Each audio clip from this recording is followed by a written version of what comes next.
نحمده ونصلي على رسوله الكريم اما بعد فاعوذ بالله من الشيطان الرجيم بسم الله الرحمن الرحيم رب اشرح لي صدري ويسر لي امري واحلل عقدة من لساني يفقهوا قولي واجعل لي وزيرا من اهلي اللهم فقهنا في الدين اللهم اني اسالك علما نافعا رزقا طيبا وعملا متقبلا آمین ثم آمین۔ السلام علیکم ورحمۃ اللہ وبرکاتہ۔ سورۃ الرحمن کی آیت نمبر 7 سے 9۔ والسماء رفعها ووضع الميزان ألا تطغوا في الميزان وأقيموا الوزن بالقسط ولا تخسروا الميزان۔ تو اگر ہم دیکھیں تو اس میزان کے حوالے سے اس صورت میں 3 آیات ہیں، یعنی اور مضامین بھی ہیں، ایک ایک بات کر کے آگے چلتے گئے ہیں، لیکن اس بیلنس کے، اس میزان کے حوالے سے اللہ سبحانہ تعالیٰ نے مزید بات کی اور پھر مزید بات کی۔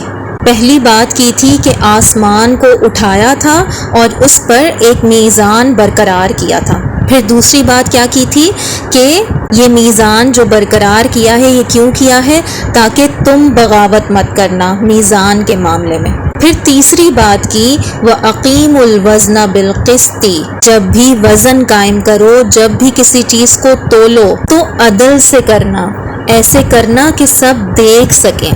قسط اصل میں کہتے ہیں ایسے انصاف کو جو سیکرٹ میں یا پرائیویٹ میں نہ کیا گیا ہو، کھول کر کیا گیا ہو، سب کے سامنے کیا گیا ہو، اس کے گواہ بھی موجود ہو۔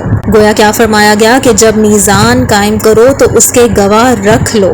وَلَا تُخْسِرُوا الْمِيزَانَ، اور پھر میزان میں کمی مت کرنا، کسی کو کم مت دینا، یعنی کسی کو خسارے میں مت ڈالنا۔ وَلَا تُخْسِرُوا الْمِيزَانَ۔ اب ان تمام چیزوں کو آپ ایک دوسرے نقطہ نظر سے سمجھیے۔ اللہ سبحانہ تعالیٰ نے زمین اور آسمان بنائے اور اس میں ایک نظام رکھا۔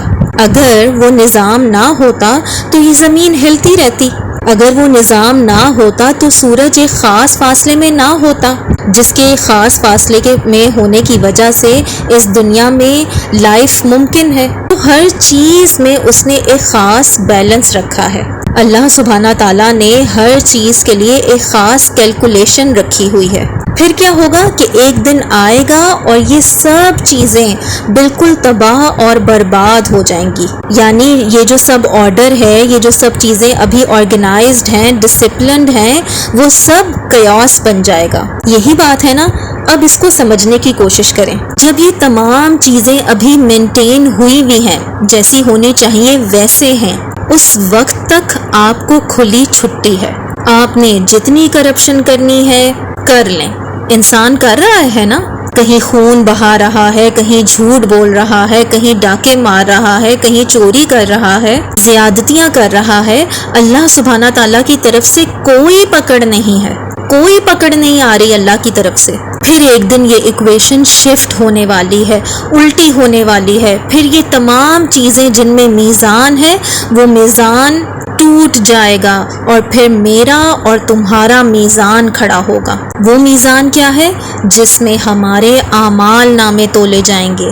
2 میزان ہے نا، ایک میزان تمام کائنات کا، ایک میزان انسان کا۔ جب تک یہ میزان کھڑا ہے تمہارے میزان میں تمہیں کھلی چھٹی دی ہوئی ہے، تمہیں مکمل اختیار دیا ہوا ہے۔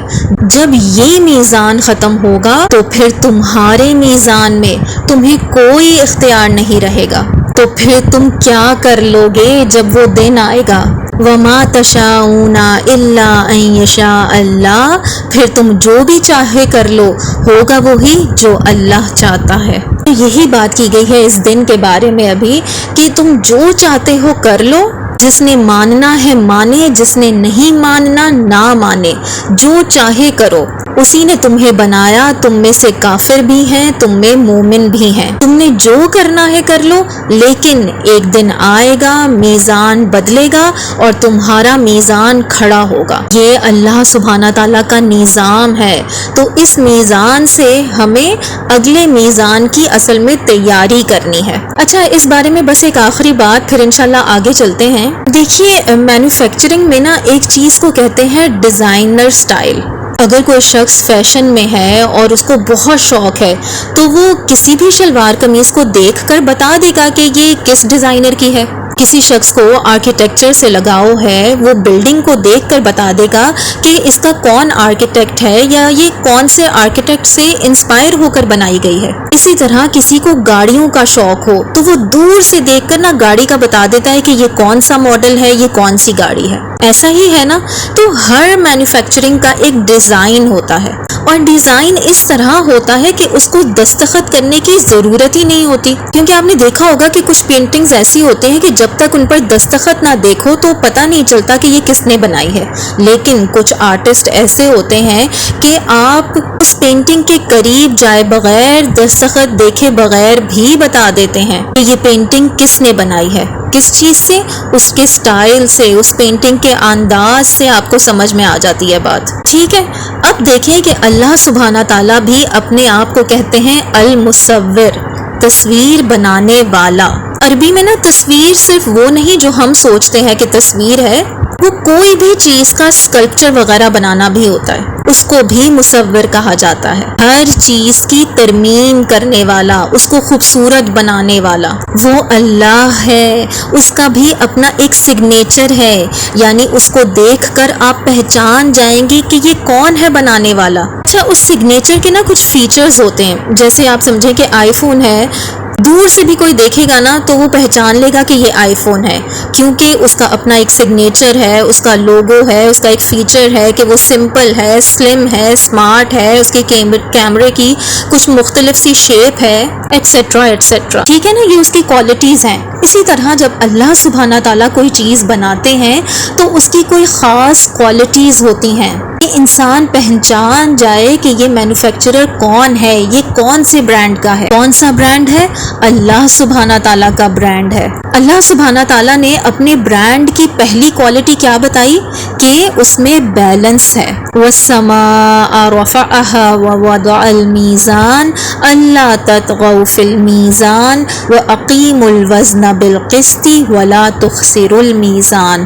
میزان اس کی پہلی کوالٹی ہے. اسی ایک کوالٹی سے آپ پہچان جاؤ گے کہ یہ میرے رب کی بنائی ہوئی ہے، کیونکہ میرے رب کو بیلنس بہت پسند ہے. بنائی گئی تمام چیزیں بیلنس میں ہیں اور بیلنس اس کو بڑا پسند ہے. اب دوسری کوالٹی یہاں بتائی گئی ہے وَالْأَرْضَ وَضَعَهَا لِلْأَنَامِ فِيهَا فَاكِهَةٌ وَالنَّخْلُ ذَاتُ الْأَكْمَامِ وَالْحَبُّ ذُو الْعَصْفِ وَالرَّيْحَانِ.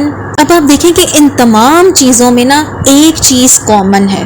پہلے میں آپ کو اس کا ترجمہ کر دوں پھر سمجھاتی ہوں. کیا کہا اللہ سبحانہ تعالیٰ نے ان آیات میں کہ اس نے زمین نچلی کر دی. وَدَعَهَا کے معنی ہوتے ہیں کہ زمین کو سدھار دیا ہے کہ وہ تمہارے نیچے تمہیں تنگ نہ کرے، تمہارے نیچے سے پھسلے نہ، تمہیں ڈبو نہ دے، وہ ہلے نہ، فوراً ایک دم سے کھل نہ جائے. جیسے کہ سمجھے مثال کے طور پر آپ کے گھر کی فاؤنڈیشن ہے، آپ فاؤنڈیشن کتنی پکی بناتے ہیں کہ وہ ایک دم سے کریک نہ ہو جائے، کہیں آپ کو اندر دھسا نہ دے. ہوتا ہے نا ایسے کہ زمین نگل جاتی ہے، کھا جاتی ہے. جیسے ابھی کچھ سالوں پہلے فلوریڈا میں ایسا واقعہ ہوا تھا کہ بندہ اپنے گھر میں سو رہا تھا اور 50 فٹ نیچے اس کا گھر گر گیا، پورا کا پورا گھر دھس گیا زمین کے اندر بغیر کسی وارننگ کے. تو اللہ سبحانہ تعالیٰ نے اس زمین کو آپ کے لیے ہموار کیا. وہ زمین ہلنے والی تھی، اس کی وحشت کو نکالا. پھر کہا وَالْأَرْضَ وَضَعَهَا لِلْأَنَامِ. یہ سب کس کے لیے کیا؟ تمام زندہ چیزوں کے لیے، تمام جانوروں کے لیے، تمام پودے پھول، ہر قسم کی جاندار چیز کے لیے. آپ دیکھیں کہ کتنی قسموں کے پودے ہوتے ہیں، پھول ہوتے ہیں، پھر کتنی قسم کے جانور ہوتے ہیں. ہر جانور کا الگ الگ قسم کا مزاج ہوتا ہے، ہر جانور کا الگ ماحول ہوتا ہے. کچھ کو سردی کی ضرورت ہوتی ہے، کچھ کو گرمی کی ضرورت ہوتی ہے، کچھ کو سائے کی ضرورت ہوتی ہے، کچھ کو سورج کی ضرورت ہوتی ہے، کچھ کو خشکی کی ضرورت ہوتی ہے، تو کچھ کو پانی کی ضرورت ہوتی ہے. اللہ سبحانہ تعالیٰ نے ان کی ہر ضرورت کے اعتبار سے ان کے گھر بنائے، ان کے لیے مکمل اہتمام کیے. آپ دیکھیں اگر آپ کوئی ڈاکومنٹری دیکھ رہے ہوتے ہیں جانوروں کے بارے میں، کتنی مختلف قسم کی ان کی ضروریات ہوتی ہیں، کون سے پودے ہیں، پلانٹس ہیں، ٹریز ہیں جو یہاں نہیں اگتے کہیں اور اگتے ہیں، یہاں اس زمین میں اگانے کی کوشش کرو گے تو نہیں اگتے، کیونکہ ان کی اپنی اپنی کچھ ریکوائرمنٹس ہیں، کچھ ضروریات ہیں، ان کے لیے مٹی جو ہے اللہ سبحانہ تعالیٰ نے بدلی، ان کے لیے موسم بدلے، ان کے لیے ہوا میں جو نمی ہونی چاہیے وہ اللہ سبحانہ تعالیٰ نے سلیکٹ کی، موئسچر ہوا میں کتنا ہونا چاہیے وہ طے کیا، ان کے لیے بادلوں کی رفتار بدلی، کون سے پرندے کہاں اڑتے ہیں کہاں نہیں اڑتے، ان کے راستے ہموار کیے۔ تو یہ ہے اصل میں وَالْأَرْضَ وَضَعَهَا لِلْأَنَامِ۔ آپ دیکھیں کہ اس سے ہمارے رب کی ایک سگنیچر کوالٹی کیا نکلی کہ جن زندہ چیزوں کو اس نے بنایا ہے ان کے لیے تمام اہتمام کیا ہے۔ اس کو نا مینوفیکچرنگ زبان میں کہتے ہیں کسٹمر سروس، لیکن یہاں تو کریشن سروس ہوگا۔ ان تمام چیزوں کے لیے اللہ سبحانہ تعالیٰ نے اہتمام کیا۔ اب دیکھیں کس کس چیز کا اہتمام کیا کہ یہ کھائے گا کیا، یہ پناہ کہاں لے گا، کیسے پناہ لے گا، ایک ایک مخلوق، ایک ایک کیڑے تک کی کہ وہ کہاں سے کھائے گا، کیا کھائے گا، کب کھائے گا، کتنے دن رہے گا، کہاں رہے گا، اولاد کیسے ہوگی اس کی، وہ اپنا گھر کہاں بنائے گا، کیسے بنائے گا۔ وَالْأَرْضَ وَضَعَهَا لِلْأَنَامِ، ہر ایک کے لیے گھر، ہر ایک کے لیے ماحول، پوری زمین اس نے اس طرح بنائی، یعنی اہتمام کرنے والا ہے، وہ بھولنے والا نہیں ہے۔ اس نے کسی ایک چڑیا کو نہیں چھوڑا، کسی ایک چونٹی کو اکیلا نہیں چھوڑا، تو وہ تمہیں کیسے چھوڑ سکتا ہے؟ تمہیں یہ کیسے لگتا ہے کہ اس نے تمہارا اہتمام نہیں کیا؟ اتنا بڑا ناشکرا ہے انسان، کہتا ہے کہ اللہ تعالیٰ نے میرے لیے کیا کیا ہے، میں کیوں اس کی اطاعت کروں، میں کیوں اس کا کہنا مانوں، میرا کب خیال رکھا ہے اس نے؟ ان سب چیزوں پر غور کرو، دیکھو کتنے اندھے ہو، کس چیز کا خیال نہیں رکھا اس نے تمہارا؟ ارے اس نے تو پرندے، چونٹیاں، کسی چھوٹی سے چھوٹی مخلوق کو بھی نہیں چھوڑا۔ اس نے تو پرندے کے لیے آپ دیکھیں گھونسلے بنا دیے، اس کا رزق لکھ دیا، وہ کون سے گھونسلے سے کب نکلے گا، کیسے رزق پائے گا، سبحان اللہ، سوچ کر عقل دنگ رہ جاتی ہے۔ وَالْأَرْضَ وَضَعَهَا لِلْأَنَامِ، تو آپ دیکھیں کہ ایک طرف تو میزان ہے اور دوسری طرف اہتمام ہے۔ اللہ سبحانہ تعالیٰ کو بیلنس پسند ہے اور اس کو خیال رکھنا پسند ہے، اور دوسری بات یہ کہ وہ خیال رکھتا ہے۔ پھر خیال رکھنے کے کئی درجے ہوتے ہیں نا، دیکھیں جیسے ہسپتال میں کسی بھی مریض کا خیال رکھا جاتا ہے نا بھائی، اب ایسی بھی بات نہیں کہ ان کو بے حال چھوڑ دیا جاتا ہے، لیکن اگر کوئی 5 اسٹار ہوٹل میں ہو تو اس کا خیال اور طرح سے رکھا جاتا ہے، کوئی آپ سمجھیں کہ کوئی ایک گورنمنٹ ہاسپٹل میں اس کا خیال اور طرح سے رکھا جائے گا، کوئی پرائیویٹ ہاسپٹل میں ہے اس کا خیال ذرا اور طریقے سے رکھا جاتا ہے۔ اسی طرح ہوٹلز کا معاملہ ہے، خیال میں فرق ہوتا ہے نا، سسرال میں بھی خیال ہی رکھتے ہیں لیکن ماں باپ کے خیال رکھنے میں کوئی اور ہی بات ہوتی ہے، گویا خیال میں بھی فرق ہوتا ہے۔ اچھا اب آپ دیکھیں کہ کیا کہا اللہ سبحانہ تعالیٰ نے، فیہا فاکہۃ والنخل ذات الاکمام، بڑی ہی پیاری آیت ہے یہ۔ کہتے ہیں کہ دنیا میں، زمین میں اس نے ایسے پھل رکھے، فاکہہ کہتے ہیں وہ پھل جب اسے چباؤ نا تو تمہارے چہرے پر مسکراہٹ آ جائے، تم سے مسکرائے بغیر رہا ہی نہ جائے، مطلب تم وہ مسکراہٹ نہ روکنے کی صلاحیت ہی نہ رکھتے ہو، قدرتی مسکراہٹ روکی ہی نہ جا سکے۔ جیسے آپ دیکھیں کہ کسی نے کوئی مالٹا کھایا یا زبردست سا میٹھا سا خربوزہ کھایا یا اسٹرابری یا آم کھایا، اور ایک ہی نوالا لینے کے بعد وہ کہے کہ واہ مزہ آ گیا۔ جتنے بھی برے موڈ والا انسان ہو نا، اچھا پھل کھا کے اس کا موڈ، اس کی شکل سب بدل جاتا ہے۔ اسی لیے فاکہہ جو فعل ہے نا وہ خوشی کے لیے استعمال ہوتا ہے، اور فاکہہ ایسا پھل جسے کھا کے خوشی ہو۔ اس میں ایسے پھل رکھے جن کا مزہ، جن کا مزاج ایسا ہو کہ کھا کے انسان مزاج بھی زبردست اور خوش ہو جائے۔ فاکہہ، اور پھر اس کی مثال دے دی عربوں کو۔ کون سی مثال دی؟ عربوں کو کہاں سے اسٹرابیری یا کیوی ملنی تھی؟ وہ تو آسٹریلیا میں ہے، تو انہیں کون سے پھل کی مثال دی؟ وہاں کون سا پھل ملتا ہے؟ کھجور ملتی ہے۔ انہیں فوراً کہہ دیا کہ تمہارے لیے کون سی رکھی ہے، کیونکہ وہ فوراً وہ لوگ بھی شکایت کرتے، وہ کہتے کہ ہم تو صحرا میں رہتے ہیں، ہمیں کیا ملا ہے۔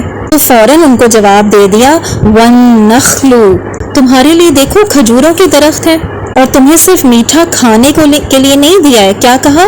ذات الاکمام، اکمام کہتے ہیں لپیٹنے کو، جیسے ریپ کرتے ہیں نا، یا جیسے گفٹ ریپ کرتے ہیں، گفٹ ریپنگ کو بھی نا کہا جاتا ہے کما، یعنی اللہ سبحانہ تعالیٰ چاہتے نا تو جس طرح ہم جانوروں کو کھلاتے ہیں نا، آپ گائے یا بھینس کو پلیٹ میں بھوسا ڈال کے تو نہیں دیتے، یا پلیٹ میں بھوسا ڈالیں، ایک پلیٹر سا بنائیں، ساتھ کیچپ ڈالیں، کیا ایسے دیتے؟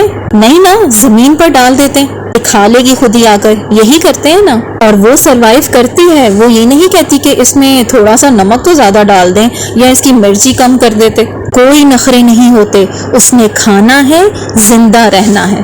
زندہ رہنے کے لیے نا آپ کو مزے کی، ٹیسٹ کی ضرورت نہیں تھی، نہ ہی آپ کو مسکرانے کی ضرورت تھی، نہ ہی آپ کو مالٹے کو خوبصورت اورنج کلر دینے کی کوئی ضرورت تھی، نہ ہی آپ کے کیلے کو کوئی یلو ریپ میں ہونے کی ضرورت تھی۔ آپ کو تو ان چیزوں سے چاہیے تھی پروٹینز، کاربوہائیڈریٹس، نیوٹرینٹس اور فیٹس، بس آپ کو اسی چیزوں کی ضرورت تھی نا۔ ان چیزوں کا کوئی ٹیسٹ نہ بھی ہوتا تو آپ کھا لیتے، کیونکہ آپ کو سروائیو ہی کرنا تھا نا۔ اللہ سبحانہ تعالیٰ کو کوئی ضرورت نہیں تھی کھانا خوبصورت اور مزے کا بنانے کی، اتنے مزے کے رنگ برنگے پھل بنانے کی، ایک ایک کیلے کو، ایک ایک کھجور کو گفٹ ریپنگ کے اندر ڈالنے کی کوئی ضرورت نہیں تھی۔ ذات الاکمام، یہ کیوں کیا جاتا ہے اہتمام؟ یہ اہتمام خاص تمہارے لیے کیا ہے، گویا صرف تمہاری ضروریات پوری نہیں کی، جانوروں کے لیے تو ضروریات پوری کی ہے نا، تمہارے لیے ضروریات پوری کرنے سے زیادہ تمہاری خوشی کا اہتمام کیا اس رب نے۔ دیکھو یہ خاص اہتمام تمہارے لیے ہے، تمہیں کیسے کھلاتا ہوں میں، اور دیکھو تم اپنے جانوروں کو کیسے کھلاتے ہو۔ جیسے آپ مثال سے ایک بات سمجھیں کہ آپ بیمار ہوں یا آپ کا کوئی دوست بیمار ہو اور وہ جو ہے وہ ہاسپٹلائز ہو جائے اور وہ کچھ کھا نہیں سکتا ہو، بس لکوڈس پر چلا جائے، اور وہ بھی شوگر کے بغیر، کیونکہ اس کو شوگر ہو گئی ہے، تو پھر کوئی ٹیسٹ نہیں، وہ ٹیسٹ لیس سا، شوگر لیس سا لکوڈ جو ہے وہ کتنی کو دن پیے گا؟ 1 دن، 2 دن، 3 دن، پھر وہ بس کہے گا کہ بس اب مجھے اس کی ڈرپس لگا دو، یہ نہیں پیا جاتا۔ ایسا ٹیسٹ لیس لکوڈ تو کوئی بندہ اپنی گاڑی میں بھی نہ ڈالے۔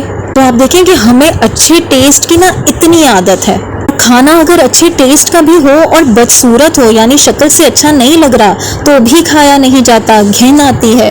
کسی اور جانور کو کبھی گھن آتی ہے؟ ہمیں آتی ہے۔ ہمیں خوبصورتی بھی چاہیے، ہمیں کھانے میں اچھی رنگت بھی چاہیے، کھانے کا اچھا ٹیسٹ بھی چاہیے، سونگھنے میں بھی خوبصورتی چاہیے، صرف سروائیو نہیں کرنا۔ انسان میں اللہ سبحانہ تعالیٰ نے ایک خوبصورتی کی خواہش ڈالی ہے، ہر چیز میں آپ دیکھیں، پہننے اوڑھنے میں، کھانے پینے میں، اس لیے اللہ سبحانہ تعالیٰ نے اس چیز کا پھر اہتمام بھی کیا، ہمیں کلرفل خوبصورت سی چیزیں دیں، مختلف ٹیسٹ کی چیزیں دیں، ورنہ تمام شوگر ایک جیسی ہوتی تو سیب کی مٹھاس، مالٹے کی مٹھاس، کیلے کی مٹھاس الگ الگ کیوں ہے؟ شوگری تو سارے ہی ہے نا، ایک ہی ٹیسٹ ہو جاتا ان سب کا۔ کیا ضرورت تھی سب کو الگ الگ منفرد ذائقے دینے کی؟ یہ اہتمام خاص الخاص اللہ سبحانہ تعالیٰ نے تمہارے لیے کیا۔ اس سے بھی نہیں مانتے کہ وہ الرحمن ہے؟ ان تمام چیزوں سے بھی تمہیں اس کی محبت کا اندازہ نہیں ہوتا؟ یہ جو اللہ سبحانہ تعالیٰ نے یہاں پر دلائل دیے ہیں نا، یہ بڑے دل کو لگنے والے دلائل ہیں۔ اور یہ ایک آخری دلیل ہے، اس پر میں بات ختم کرتی ہوں۔ کیا فرمایا گیا؟ وَالْحَبُّ ذُو الْعَصْفِ وَالرَّيْحَانُ، اور پھر اس کے علاوہ تمہیں بیج دیے تاکہ تم کھیتی باڑی کرو، اور مزے کی ہوائیں دیں، ریحان جس میں تمہیں خوشبو آتی ہے، صبح کو اٹھتے ہو اچھی ہوا سے روح کھل جاتی ہے۔ اور عصف کے معنی ہوتے ہیں اونچے وہ پودے جو کھیت میں لہرا رہے ہوتے ہیں، کھلے بڑے، وہ انسان کا دیکھ کر دل خوش ہو جاتا ہے۔ غور کرو، دیکھو تمہیں کیسا خوبصورت سین دیا ہے، ویو دیا ہے، اس پر غور تو کرو۔ اس نے تم سے محبت نہیں کی؟ تم کہتے ہو کہ خدا نے میرے لیے کیا کیا ہے، میں کیوں اس کی بات مانوں؟ کس خدا کی بات کر رہے ہو؟ اللہ سبحانہ تعالیٰ نے ہمیں صرف لاجیکل یا فلسفیکل قسم کی دلیلیں نہیں دیں، قرآن میں اس نے ہمارے دل سے بات کی ہے، تمہارے دل سے، تمہاری ضمیر سے پوچھا ہے، تمہیں احساس ہے کہ تمہارے ارد گرد ہو کیا رہا ہے؟ اور پھر آگے بات آتی ہے فَبِأَيِّ آلَاءِ رَبِّكُمَا تُكَذِّبَانِ، وہاں پر ہم مزید بات کریں گے اس پر۔ اللہ سبحانہ تعالیٰ ہمیں ان تمام چیزوں پر غور و فکر کرنے والا بنائے اور اپنی ہر ایک نعمت پر غور کرنے والا اور اس پر شکر ادا کرنے والا بنائے. آمین ثم آمین. ربنا لا تزغ قلوبنا بعد اذ هديتنا وهب لنا من لدنك رحمة انك انت الوهاب. سبحانك اللهم وبحمدك نشهد ان لا اله الا انت نستغفرك ونتوب اليك. سبحان ربک رب العزت عما یصفون وسلام علی المرسلین والحمد للہ رب العالمین. آمین ثم آمین. السلام علیکم ورحمۃ اللہ وبرکاتہ.